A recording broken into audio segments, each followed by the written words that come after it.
Hello everyone and welcome back to study only channel.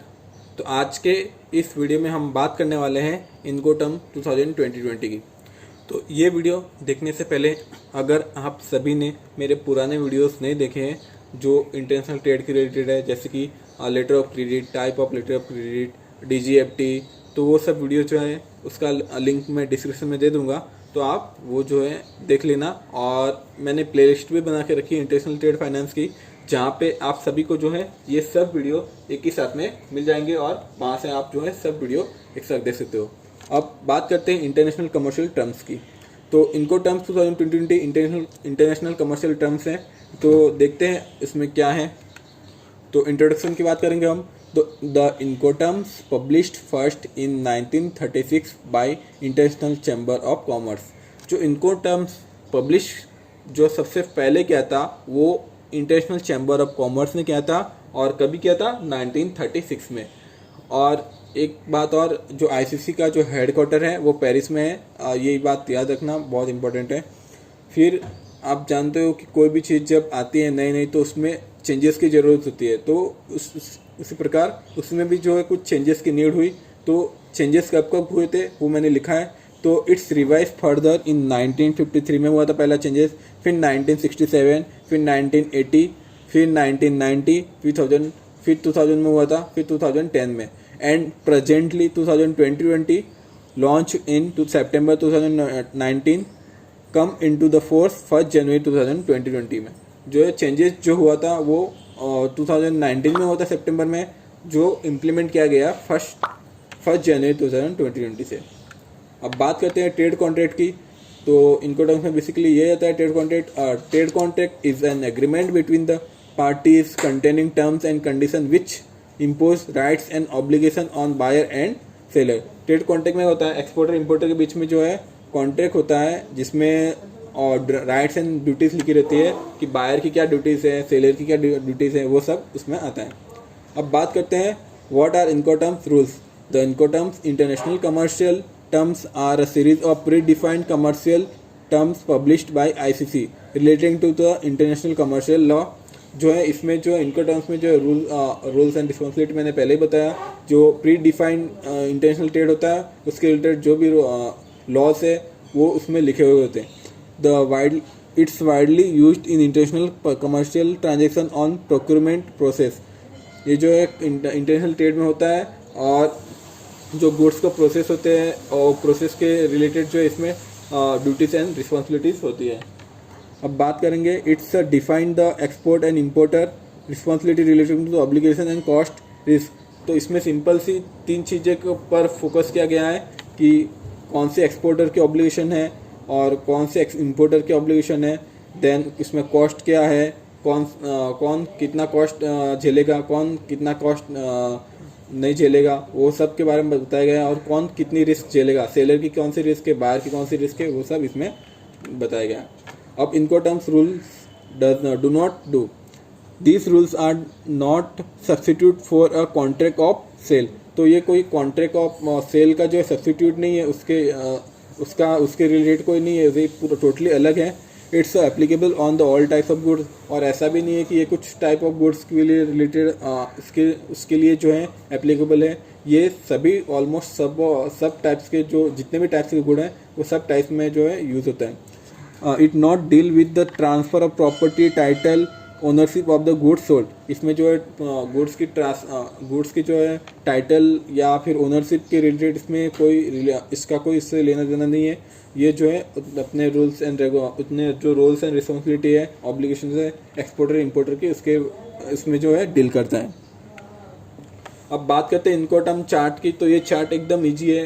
ये chart अगर आप याद कर लोगे तो जो आपको 11 इनकोटर्म्स जो है वो याद हो जाएंगे। इनकोटर्म्स में बेसिकली होता क्या है कि मतलब एक्सपोर्टर जो है एक कमर्शियल इनवॉइस भेजता है इंपोर्टर को, इसमें जो है वो ऑलरेडी ये टर्म्स लिखे हुए होते हैं कि कौन से टर्म्स में वो लोग एग्री हो जाते हैं। पहले जब कॉन्ट्रैक्ट बनाते तो एग्री होते कि आप ई टर्म्स फॉलो करोगे, ई टर्म्स जैसे कि EXW है, या फिर ऐप टर्म्स में FCA, FAS, FOB, वो सब जो ऑलरेडी आपको जो है एक कमर्शियल जो इनवॉइस भेजेगा एक्सपोर्टर इंपोर्टर को, तो उसमें जो ऑलरेडी लिखा हो जाता है कि कौन से टर्म्स फॉलो करेंगे। देन सी टर्म्स में CFR, CIF, CPT, CIP ये सब आते हैं।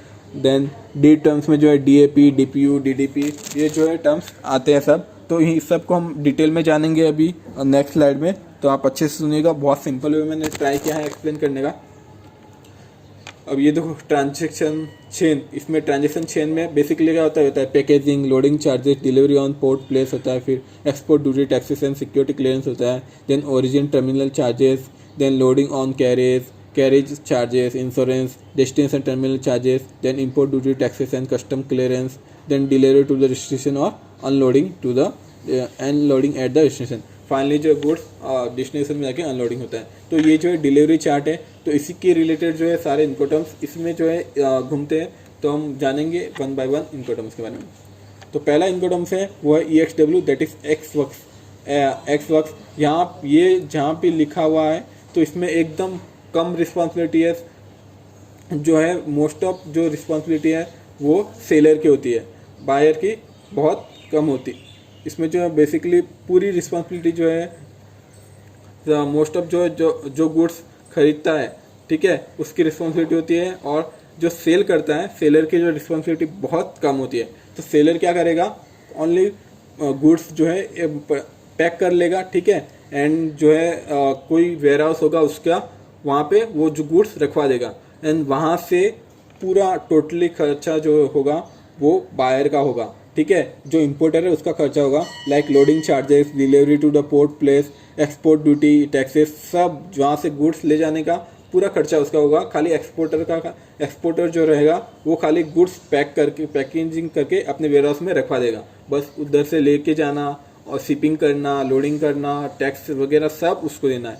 और बट जो इंश्योरेंस रहता है इसमें जो निगोशिएबल रहता है, जहाँ जब तक लिखा हुआ ना रहे कि इंश्योरेंस करना है तब तक जो है वो लोग ना तो मतलब या तो बायर इंश्योरेंस कर सकता है या सेलर इंश्योरेंस कर सकते हैं, बट तब तक ये निगोशिएबल रहता है।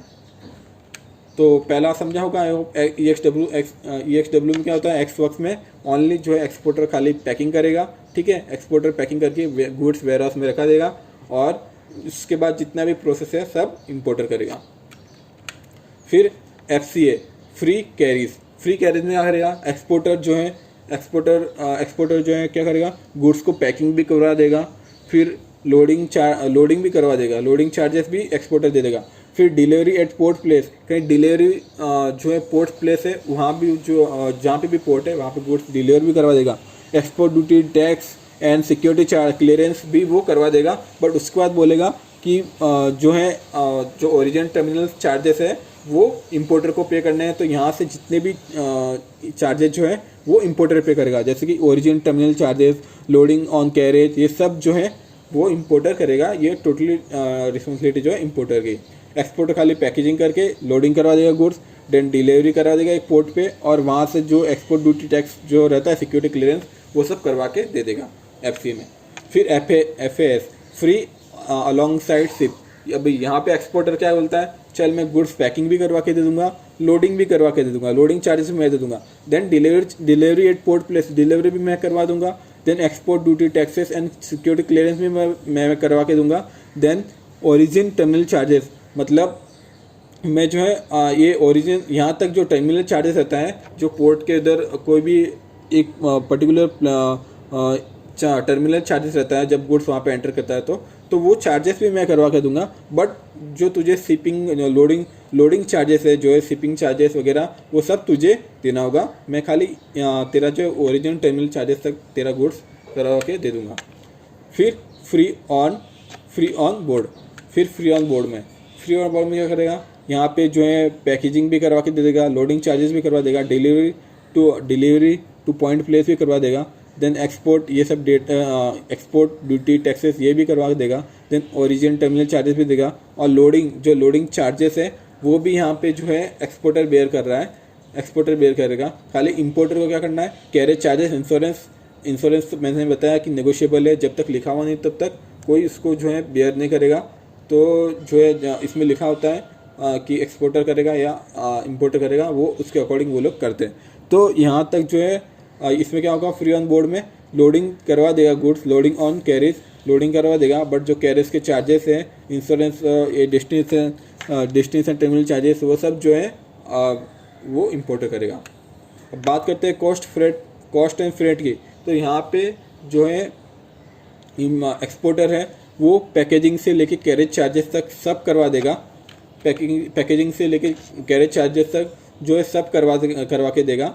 बट इंश्योरेंस तो नेगोशिएबल है, बस खाली जो है इंपोर्टर को क्या करना रहेगा, जो डेस्टिनेशन जहाँ पे उसके गुड्स अराइव हो गए तो जो यहाँ पे टर्मिनल चार्जेस वो पड़ना है, देन इंपोर्ट ड्यूटी टैक्सेस वगैरह वो देगा। डिलीवरी एट डेस्टिनेशन, जो डिलीवरी टू डेस्टिनेशन वो खुद ही करवाएगा, अनलोडिंग भी खुद ही करवाएगा। तो यहाँ पे एक्सपोर्टर की क्या ड्यूटी हुई, एक्सपोर्टर पूरा कैरेज चार्जेस तक बेयर कर लेगा।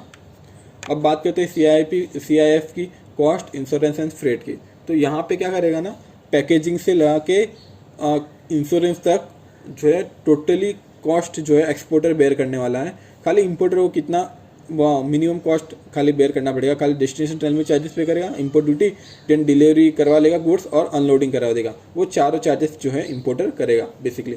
तो यहाँ पे जो है पैकेजिंग भी, गुड्स पैकेजिंग से लेके इंश्योरेंस, यहाँ पे इंश्योरेंस निगोशिएबल नहीं है, यहाँ पे ऑलरेडी लिखा हुआ है कॉस्ट इंश्योरेंस एंड फ्रेट। तो इंश्योरेंस वर्ड आ गया, मतलब यहाँ पे कॉस्ट के साथ साथ में इंश्योरेंस का भी पैसा जो है एक्सपोर्टर बेयर करने वाला है। फिर CPT का कैरेज पेड टू। तो यहाँ पे जो कैरेज पेड टू है, यहाँ पे क्या करेगा, पैकेजिंग भी करवाएगा, पैकेजिंग से लेके कैरेज चार्जेस तक वो करवा देगा एक्सपोर्टर। बट इंश्योरेंस जो है निगोशिएबल है, यहाँ पर इंश्योरेंस नहीं लिखा कि कौन करवाएगा, एक्सपोर्टर या इंपोर्टर।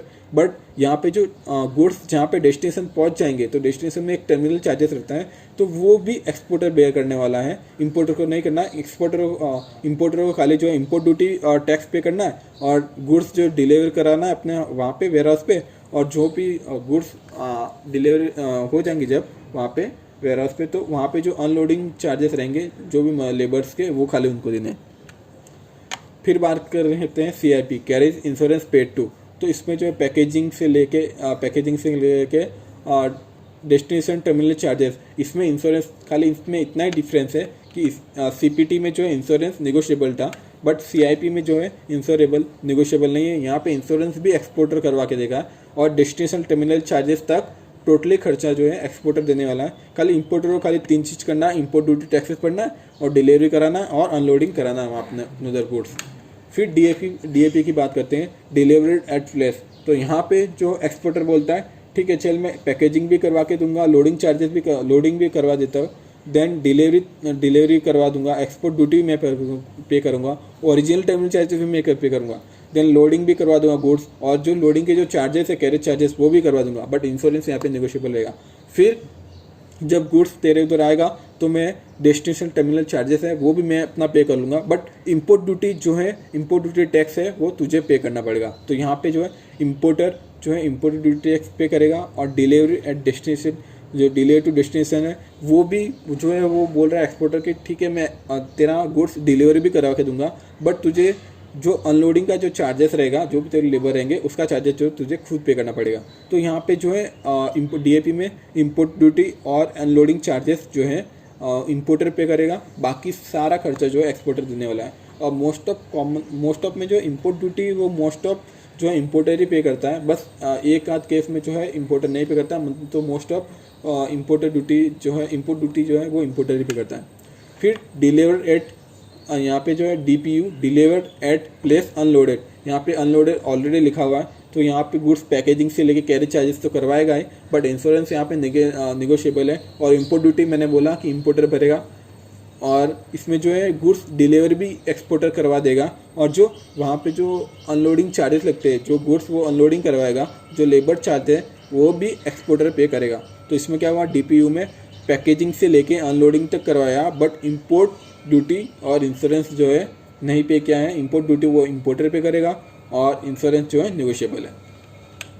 फिर DDP डिलीवर ड्यूटी पेड। तो यहाँ पे जो है पूरा खर्चा जो एक्सपोर्टर देने वाला है, ठीक है, पूरा खर्चा एक्सपोर्ट देने वाला है, इवन इंक्लूडिंग इंश्योरेंस। बट यहाँ पे जो अनलोडिंग जो खाली चार्जेस है वो जो है इंपोर्टर पे करेगा, मतलब गुड्स वहाँ तक पहुँच जाएगा उसका, बट जो अनलोडिंग का जो चार्जेस होगा, लाइक जो लेबर लोग जो चार्ज करेंगे गुड्स उतारने का, वो खाली उसको पे करना, बाकी सारा खर्चा जो है एक्सपोर्टर देने वाला है। इंपोर्टर का यहाँ पे कुछ खर्चा होने वाला नहीं है। तो ये देख सकते हो, जो जैसा मैंने जो प्रोसेस बताया है वो टोटली प्रोसेस इसमें एक्सप्लेन किया हुआ है। अगर आप वो जो सब चार्ट पढ़ के ये चार्ट पढ़ोगे तो जो आपको इजीली समझ में आ जाएगा। ये देख सकते हो, और इसमें जो पहला EXW में कौन सा था, सेलर खाली पैकेजिंग करेगा, तो वैसे इसके अकॉर्डिंग ये चार्ट्स मैंने चार्ट्स लिया है, तो वो पहले आप देख के ये चार्ट ट्रेड करना, तो आपको जो है इजीली समझ में आ जाएगा। तो ये थे इनको टर्म्स। तो आई होप आप सभी को जो है इनको टर्म्स समझ में आए होंगे। तो ऐसे और इन्फॉर्मेटिव वीडियोस मैं आप सभी के लिए लाते रहूँगा। और कुछ डाउट हो, क्वेरी हो तो हमें कमेंट करके बताएगा। मैं उस क्वेरी का जो है उस कमेंट का रिप्लाई देने का पूरा जल्दी से जल्दी कोशिश करूँगा। और आप हमें फेसबुक, इंस्टाग्राम पर भी फॉलो कर सकते हो, वहाँ पर भी हमारे साथ जुड़ सकते हो और अपने डाउट्स और अपने सुझाव जो है दे सकते हो। Thank you so much. आप सभी ने वीडियो देखा, उसके लिए बहुत बहुत थैंक यू।